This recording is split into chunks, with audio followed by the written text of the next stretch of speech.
विषय है IAEA का 69वां महाधिवेशन। आइए सबसे पहले बात करते हैं चर्चा के बिंदुओं की। सबसे पहले जानेंगे ये चर्चा में क्यों है, परमाणु अप्रसार के बारे में, अंतर्राष्ट्रीय परमाणु ऊर्जा एजेंसी यानी IAEA के बारे में, और अंत में देखेंगे एक अभ्यास प्रश्न। तो चलिए सबसे पहले बात करते हैं ये चर्चा में क्यों है।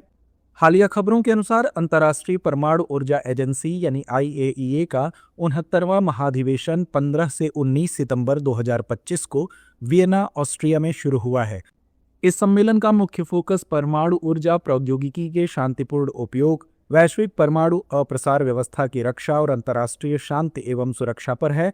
IAEA के महानिदेशक ने गंभीर वैश्विक असमानता, सशस्त्र संघर्ष, आतंकवाद और परमाणु मानदंडों के क्षरण की ओर ध्यान आकृष्ट किया तथा संयुक्त राष्ट्र सुरक्षा परिषद को अवगत कराया कि परमाणु अप्रसार व्यवस्था भारी दबाव में है।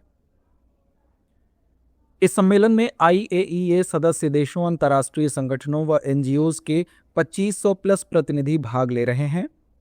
आइए अब जानते हैं परमाणु अप्रसार के बारे में। परमाणु अप्रसार का प्राथमिक उद्देश्य परमाणु हथियारों व उनकी तकनीकी के प्रसार को रोकना है।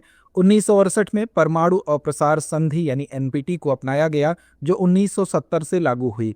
इसका उद्देश्य परमाणु हथियार संपन्न और गैर परमाणु देशों के बीच संतुलन बनाना, प्रसार रोकना और शांति के लिए सहयोग बढ़ाना है। NPT पर वर्तमान में लगभग 191 देश हस्ताक्षर करता है, पर भारत इसका सदस्य नहीं है।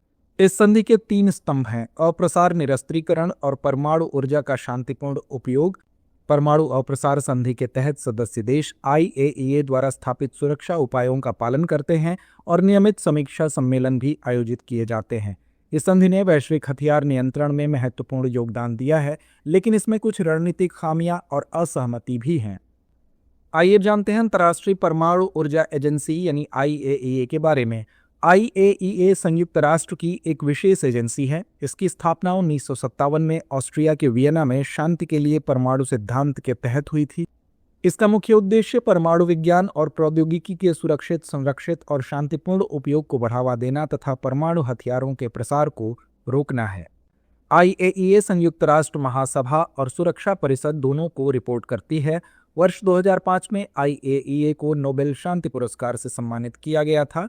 IAEA द्वारा दुनिया भर में परमाणु ऊर्जा के सुरक्षित उपयोग, सदस्य देशों में तकनीकी सहयोग तथा नियमित निरीक्षण और मानक निर्धारण किए जाते हैं।